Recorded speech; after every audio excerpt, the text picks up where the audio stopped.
Welcome to Top 10 Archive. We're so close to home in our journey through the solar system, but there's just one last stop to make before flying to Mother Earth, and that's Mars.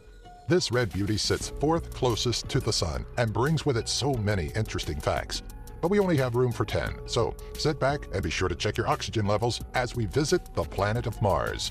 Number 10. Distance from the Sun. Though Mars is only the fourth planet from the Sun, it still sits at a rather distant average of 141 million miles or 227 million kilometers from the Sun. In relation to our positioning, Mars is approximately 49 million miles or 78 million kilometers further than we are. Of course, all of this is not constant, considering Mars's orbital pattern, which is more elliptical in shape, one of the more unique orbits in our solar system. At its furthest point from the Sun, or at its aphelion, the red planet is approximately 154 million miles or 249 million kilometers away from the Sun, while during perihelion, or closest point, Mars will be 128 million miles or 206 million kilometers away. Number 9. A distinguished color. The surface of the Martian planet is a rather distinguished reddish color, quite similar to the color of rust. And the reason may actually be quite similar to why rust looks as it does. The largest factor behind Mars's red hue is the high levels of iron oxide found in its surface material. What still perplexes us is how so much of the iron became oxidized in an atmosphere comprised of only 0.146% oxygen.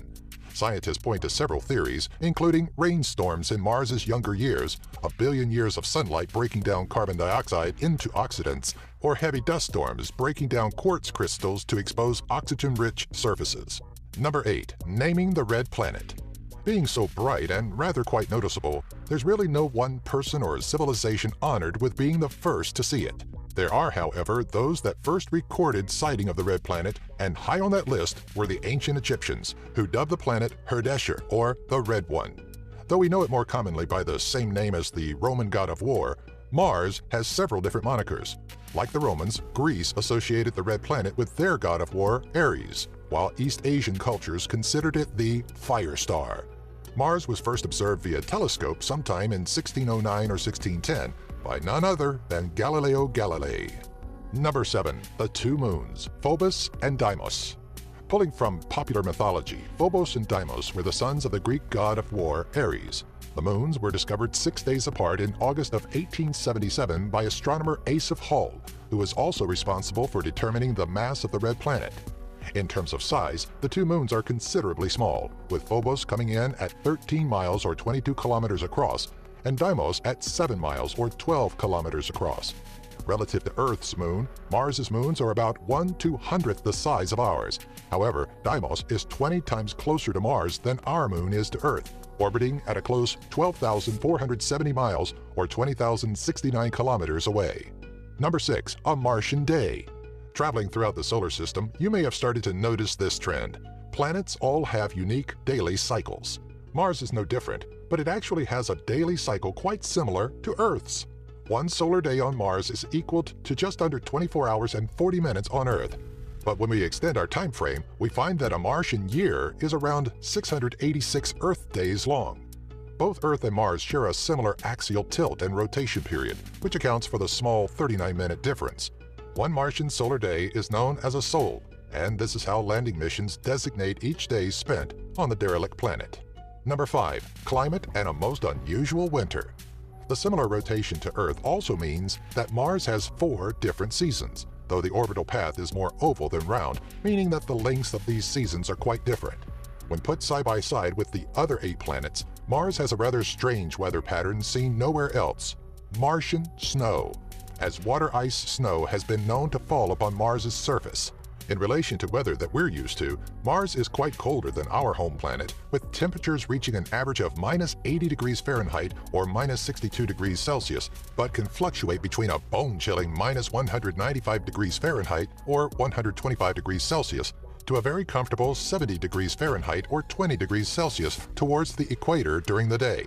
Depending on the proximity to the Sun, both the southern and northern hemispheres are subject to very short summers or winters. Number 4. Quite the dusty planet. On top of unusual weather phenomenon, Mars is also quite the dust bowl. Hollywood tends to depict the surface of Mars as being an expansive desert with large dust storms, but that's not just for production value.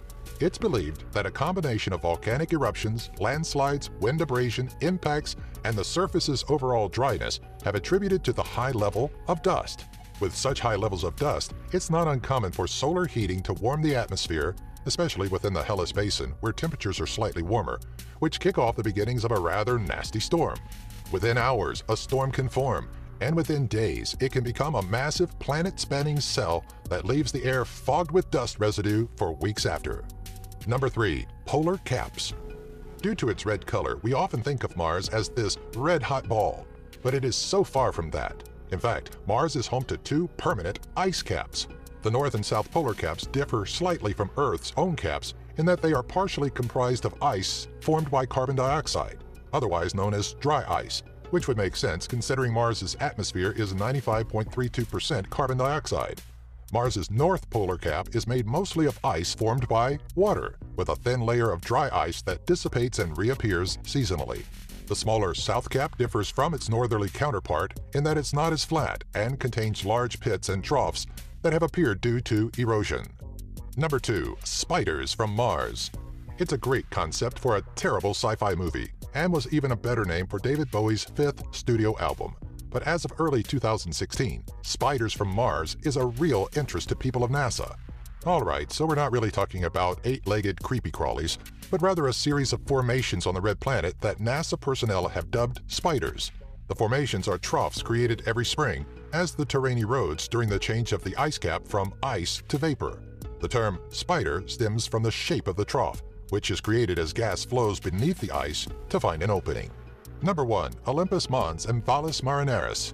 Along with spiders, strange weather, and a heaping of dust, Mars is also home to the largest volcano and one of the largest canyons in the solar system. Olympus Mons puts to shame even our highest peak, Mount Everest, beating its elevation by 3 times. Theories state that the giant volcano was able to form on Mars due to lower surface gravity and higher eruption rates, 2 factors that would aid in creating the oversized ticking time bomb. Valles Marineris may not have the explosive power that Olympus Mons does, but its 2,500-mile or 4,000-kilometer length puts to shame the Grand Canyon, which comes in at 277 miles or 446 kilometers long. While comparing depths, Valles Marineris can be 6 times deeper than the Grand Canyon in certain parts. Scientists today believe that Valles Marineris was created during the formation of the Tharsis region, which is home to volcanoes like Olympus Mons. Do you have an idea for a future Top 10 video? Let us know in the comments section below. Be sure to follow us on Twitter, Facebook, and our website, top10archive.net. If you enjoyed this video, be sure to give it a thumbs up and share it with all of your family and friends.